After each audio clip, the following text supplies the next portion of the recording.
बता दी। शुभ नवरात्रि। मेरे सभी व्यूअर्स के लिए ये नवरात्रि बहुत ही सुख, समृद्धि, संपदा सभी कुछ लेकर आएँ और यहाँ पर मैं आपके लिए बताने वाली हूँ कि नवरात्रि की शुरुआत कैसे हो रही है, माता की सवारी किस पर है और नवरात्रि किस प्रकार से आपके लिए ख़ास होने वाली है और अपनी सभी मनोकामनाओं की पूर्ति आप किस प्रकार कर सकते हैं। तो नवरात्रि इस बार 22 सितंबर से शुरू हो रही है और माता गज की सवारी पर आ रही हैं, जैसा कि मैंने एक वीडियो में पहले भी बताया था। अभी माता की सवारी जो है धन-धान्य से परिपूर्ण आपके लिए करेगी और आप नवरात्रि की जो शुरुआत करेंगे तो सर्वप्रथम मैं हमेशा कहती हूँ अपने वीडियो में कि आपको घर का शुद्धिकरण करना बहुत ज़रूरी है। यहाँ पितृ पक्ष भी समाप्त होता है, तो वो भी शुद्धिकरण ज़रूरी है और वैसे भी नकारात्मक ऊर्जा हमारे घर में कभी भी वास कर सकती है। तो सकारात्मक ऊर्जा लाने के लिए सबसे पहले आपने प्रतिपदा तिथि पर उठकर स्नान आदि से निवृत्त होकर घर की जो साफ-सफाई आप कर लेंगे, उसके बाद आप अभिमंत्रित जल लेंगे। तो अभिमंत्रित जल कैसे होगा? गंगा जल में आप गायत्री मंत्र के मंत्र बोलते हुए फूँक मारते हैं गायत्री मंत्र का और उसके बाद अभिमंत्रित जल से अपने मुख्य द्वार पर छिड़काव करेंगे। ये जो जल होगा वो गंगा जल होगा, साथ में गौमूत्र से भी आप छिड़काव करेंगे। मुख्य द्वार पर, पूरे घर पर, घर की दसों दिशाओं में, जो 10 दिशाएँ होती हैं उनमें भी आप इस प्रकार से छिड़काव करेंगे।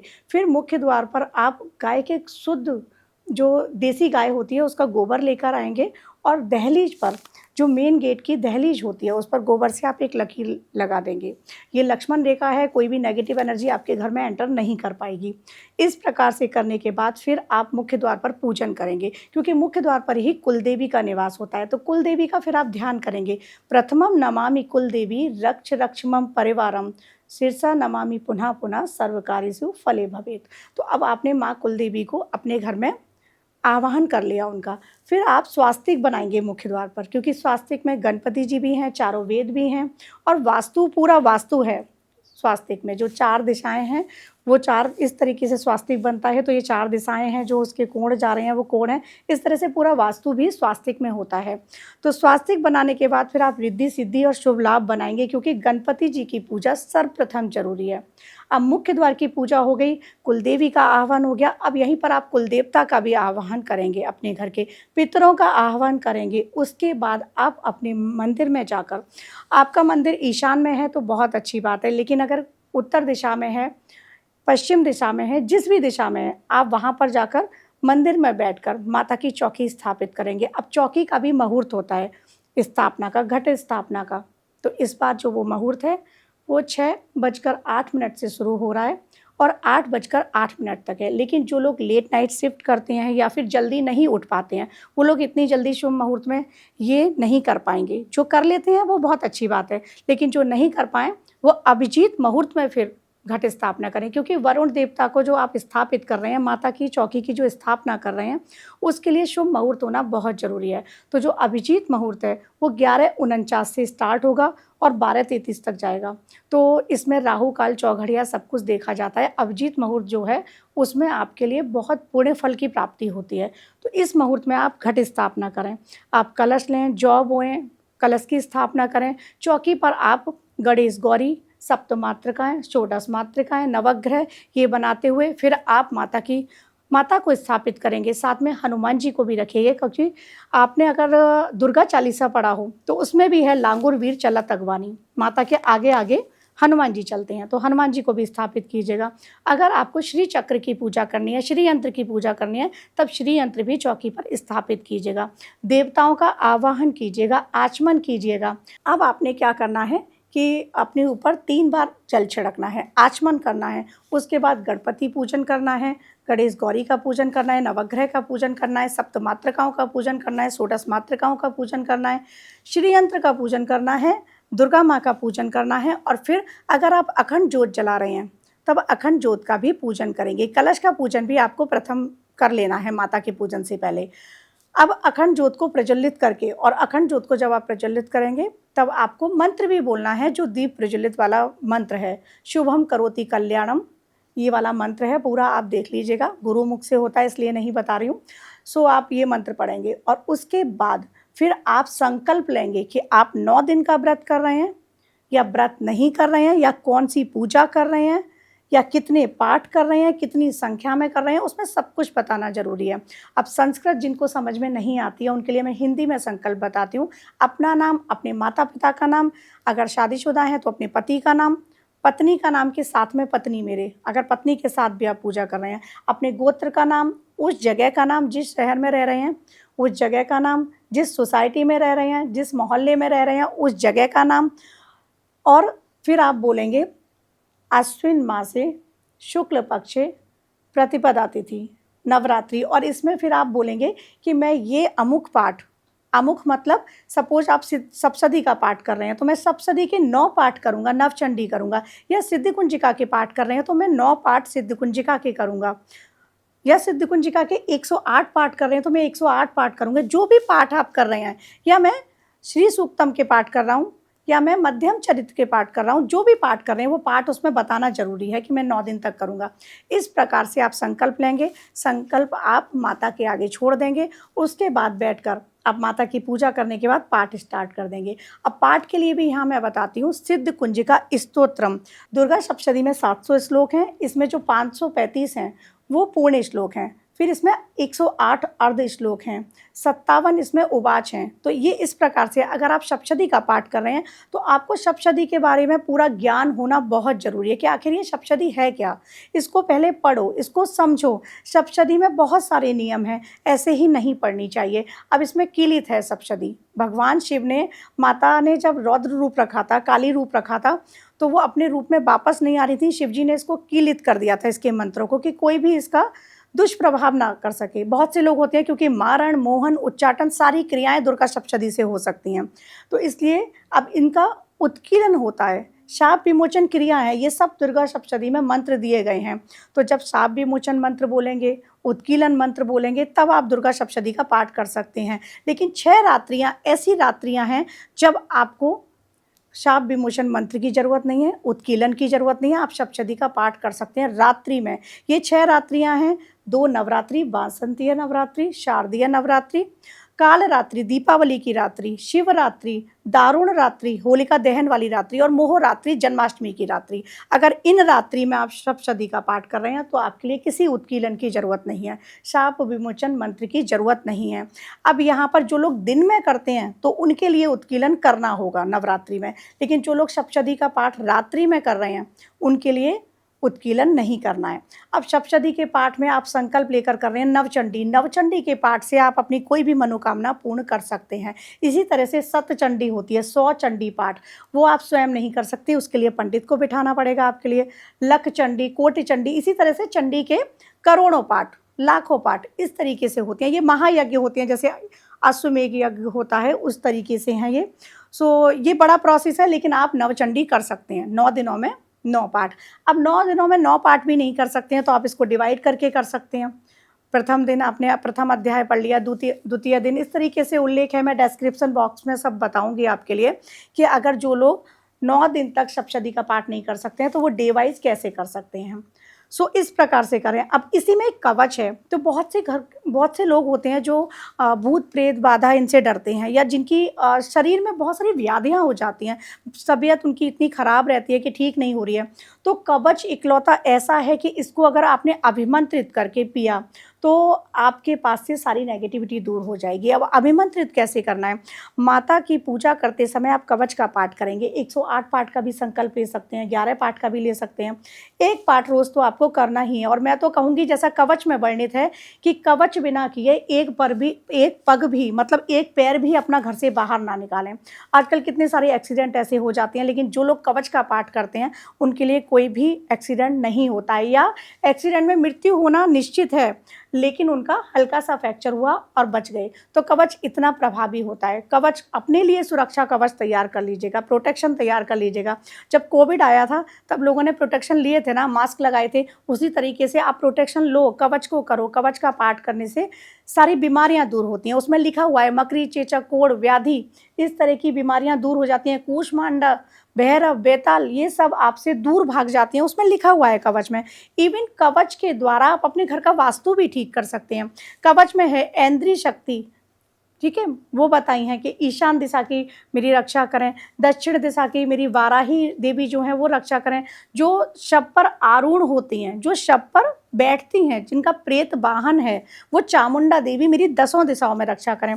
तो वो जो पर्टिकुलर उसमें दिशाओं के लिए बोला गया है ना, वो पढ़ते हुए जल अभिमंत्रित करें और अपने घर के 10 दिशाओं में वो जल को आप अभिमंत्रित जल को छिड़काव कर दें। घर में कितनी भी नेगेटिव एनर्जी है घर से चली जाएगी। इसी प्रकार से कवच के वो अभिमंत्रित जल को, पूरे पूरे कवच के अभिमंत्रित जल को आप रोज आप उसको पिएं। ऐसा करने से आपके अंदर जो भी रोग होगा, ब्लैक मैजिक तक इससे कट जाते हैं। आपको किसी बाबा के पास जाने की ज़रूरत नहीं है, खुद कीजिएगा ये सब कुछ और आप करेंगे, आपका स्वास्थ्य ठीक हो जाएगा। इसी प्रकार से सिद्ध कुंजिका स्तोत्रम है। इसमें सिद्ध कुंजिका का पाठ करने से, जैसा कि नाम से ही प्रतीत होता है, सिद्ध कुंजिका, सिद्धियों की कुंजी, दुर्गा सप्तशती एक मास्टर की है और जो सिद्ध कुंजिका है ये सुपर मास्टर की है।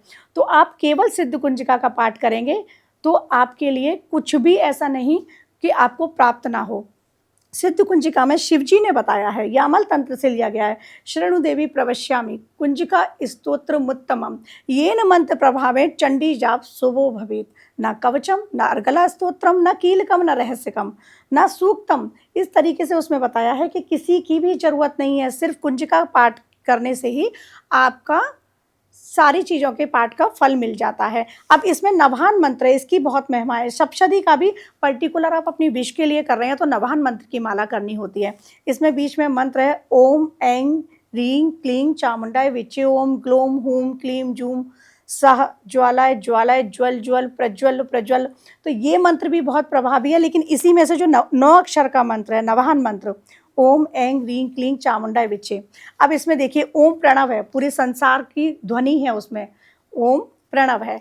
ऐं जो है वो सरस्वती माता का बीज मंत्र है। तो जिन बच्चों का पढ़ाई में मन नहीं लगता है, आप ऐं बीज मंत्र की माला कीजिएगा, फिर सिद्ध कुंजिका के पाठ करें, फिर ऐं बीज मंत्र की माला का जाप करें और अभिमंत्रित जल को, आपको जल रखना है सामने, बच्चे को पिला दो और उसकी जिह्वा पर ऐंग बना दीजिएगा। ऐसे ही रींग बीज मंत्र का आप जाप कीजिएगा आप, और एक माला आपने जाप करनी है 108, फिर आप सिद्ध कुंजिका करें और फिर उसके बाद फिर एक माला जाप। इस तरीके से आपके पास लक्ष्मी की प्राप्ति होती है। सपोज आप 108 पाठ 9 दिन में कर रहे हैं, डेली के 12 पाठ हो गए, तो 12 संख्या में आपको पाठ नहीं करने हैं। आप पहले दिन 11 कर लो, दूसरे दिन 14 कर लो, इस तरीके से करो। 12 या 13 की संख्या मत रखना। आप माला करेंगे पहले जाप 108, अगर विद्या प्राप्ति के लिए कर रहे हैं तो ऐंग बीज मंत्र की, लक्ष्मी प्राप्ति के लिए कर रहे हैं रींग बीज मंत्र की, और फिर उसके बाद आप सिद्ध कुंजिका करेंगे। इसी तरीके से किसी की शादी नहीं हो रही है, व्यापार में हानि है, कोई भी मनोकामना आपकी है या परेशानी, तो क्लीं बीज मंत्र की आप जाप करेंगे। उसके बाद आप सिद्ध कुंजिका का पाठ करेंगे। इसी तरीके से आप नवाहन मंत्र ओम ऐं ह्रीं क्लीं चामुंडाय विचे, इसकी एक माला करें, सप्तम अध्याय का पाठ करें, उसके बाद फिर इस मंत्र की आप माला जाप करें। जिन लोगों की शादी नहीं हो रही है या मनपसंद शादी करना चाहते हैं या पति पत्नी के संबंध अच्छे नहीं हैं, वो सप्तम अध्याय का पाठ करें और जो संपुट लगाएंगे वो नवाहन मंत्र का लगाएंगे। जिन लोगों के बच्चे नहीं हो रहे हैं, संतान उत्पत्ति में बहुत सारे लोग हैं जिनमें बाधा आती है ब्लैक मैजिक की वजह से, या कई बार दिक्कतें भी होती हैं उसकी वजह से, तो आपने क्या करना है, नवाहन मंत्र की एक माला करो, नवम अध्याय का पाठ करो, फिर नवाहन मंत्र की माला करो। लास्ट में आपको 9 दिन के बाद इसका हवन भी करना है। दशहरे वाले दिन कर सकते हो, नवमी वाले दिन भी कर सकते हो। अगर आपके यहाँ अष्टमी पूजन होता है तो आप उस दिन भी कर सकते हो। पाठ की संख्या फिर ज़्यादा करके पाठ पूरे कर लें। जिनको लक्ष्मी प्राप्ति के लिए सप्तशती का पाठ करना है और पूरे सप्तशती नहीं कर सकते, वो लोग मध्यम चरित्र का पाठ करें, द्वितीय अध्याय, तृतीय अध्याय, चतुर्थ अध्याय, और वैसे ही नवाहन मंत्र की आप माला का संपुट लगा लें। इस प्रकार करने से आपको सप्तशती का फल मिलता है। इसी में अर्गला स्तोत्र है। बहुत सारे लोग होते हैं वो सोचते हैं कि हम खूबसूरत दिखें, वो सभी में चाह होती है कि मैं सुंदर दिखूं, तो आप अर्गला स्तोत्र का पाठ करें। इसमें दिया गया है रूपम देही जयम देही यशो देही, रूप भी दो, जय भी दो, यश भी दो माँ मुझे, सब कुछ बताया है।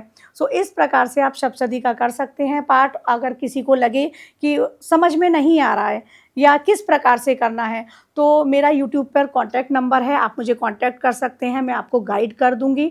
और ये नवरात्रि में अपनी चेतना को जागृत करो, इस चेतना को उस पराशक्ति से मिलाओ, क्योंकि आदि शक्ति की ऊर्जा जो है ना बहुत हाई है, और ये ब्रह्मांड में आदि शक्ति की ही ऊर्जा है। ब्रह्मांड जो है वो ऊर्जा पर ही है, पदार्थ और ऊर्जा दो ही चीज़ों पर है। तो आदिशक्ति की ऊर्जा को अपनी ऊर्जा से कनेक्ट करो। सप्तशती का जो पाठ है उसमें इति मत बोलना कभी भी। अगर आपने इति बोला, इति समाप्तम जैसे होता है। जो लक्ष्मी है, हमारा धन है, उसकी हानि होती है। अध्याय बोलने पर आपके प्राणों की हानि होती है। प्राणों की हानि का मतलब यही नहीं है कि आपके प्राण चले जाएं, आपकी बॉडी में बहुत सारी प्रॉब्लम्स आ सकती हैं। इसी तरीके से अगर आपने वध शब्द बोला, तब आपका जो वंश है, हमारा कुल है, कुल के नाश होता है। तो इन चीज़ों का ध्यान रखना है। लकड़ी का एक स्टैंड लेना है, उस पर सप्तशती रखनी है, हाथ में रखकर नहीं पढ़नी है। पूरी सप्तशती को पहले पढ़ो, उसको समझो, तब उसका पाठ करो। ये भी बहुत ज़रूरी है। और लेकिन अगर जो लोग सप्तशती नहीं पढ़ सकते तो वो फिर सिद्ध कुंजिका स्तोत्र का पाठ करें, उनको पूर्ण फल की प्राप्ति होगी। अगर किसी के जीवन में बहुत सारी समस्याएं आ रही हैं और सप्तशती पढ़ने का टाइम नहीं है, या जो लोग सिद्ध कुंजिका नहीं पढ़ पा रहे हैं, क्योंकि सिद्ध कुंजिका को भी आपको आराम से पढ़ना है, तो आप दुर्गा माँ के 32 नाम हैं, आप उन 32 नाम को पढ़ सकते हैं। दुर्गा जी के 32 नाम हैं, उनको पढ़िएगा। आप दुर्गा चालीसा के भी 108 पाठ कर सकते हैं, क्योंकि दुर्गा चालीसा जो होते हैं वो शावर मंत्र होते हैं, और शावर मंत्र जो होते हैं बहुत फटाफट काम करते हैं। तो आप चालीसा कीजिएगा। अब दुर्गा चालीसा में 10 महाविद्याओं का भी वर्णन है, जैसे उसमें है मातंगी, धूमावती माता, भुवनेश्वरी, बगला, सुखदाता। तो इस तरीके से उसमें 10 महाविद्या भी हैं। अब सिद्ध कुंजिका की एक चीज़ और बताती हूँ कि जो लोग कुंडलिनी जागरण करना चाहते हैं या अपना कोई भी चक्र ओपन करना चाहते हैं कि मेरी विशुद्धि ओपन हो जाए, अनाहत ओपन हो जाए, तो इसमें बीज मंत्र हैं। अंग कं चम टम तम पम यम शम वीम डूम एम बीम हम छम धिजाग्रम धिजाग्रम त्रोटे त्रोटे दीप्तिम कुरु कुरु स्वाहा। इसमें विशुद्धि का भी है, इसमें आज्ञा का भी है। तो इसमें बीज मंत्र हैं, इन बीज मंत्रों का भी आप केवल जाप कर सकते हैं। अगर पूरी सप्तशती नहीं पढ़ रहे, सिद्ध कुंजिका नहीं भी पढ़ पा रहे हैं, तो इन बीज मंत्रों की आप 108 बार माला जाप कर सकते हैं। अब ऐसे ही इसमें दुर्गा सप्तशती में पीछे कई सारे मंत्र दिए गए हैं। उसमें जगत कल्याण के लिए, शत्रुओं का विनाश करने के लिए।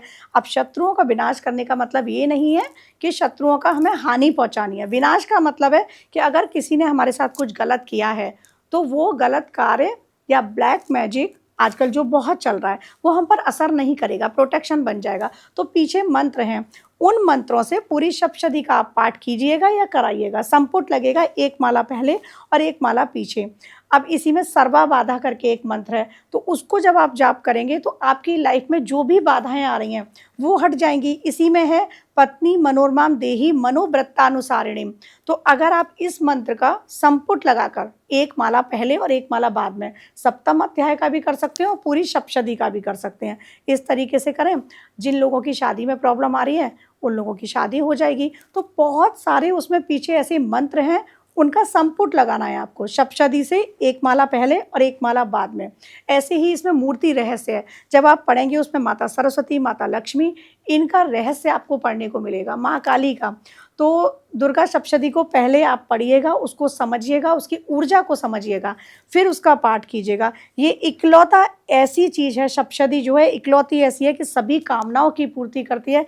सारी चीज़ें इससे प्राप्त हो सकती हैं, क्योंकि माँ ने महिषासुर का मर्दन करने के लिए चंडी रूप लिया था, और उसी का इसमें वर्णन है। रक्त बीज का जो था, तो रक्त बीज का उन्होंने वध किया था, चंड मुंड का विनाश किया था और चामुंडा कहलाई थी। तो इसके पाठ से सारे फल आपको प्राप्त होंगे, सारी समस्याओं का आपको निवारण मिलेगा। तो आप सप्तशती का पाठ कर सकते हैं। जिस प्रोसेस में मैंने बताया है वैसे कर लें। नहीं समझ में आया तो जैसा कि मैंने अभी कहा कि कॉन्टैक्ट नंबर है, आप मुझे कॉन्टैक्ट भी कर सकते हैं।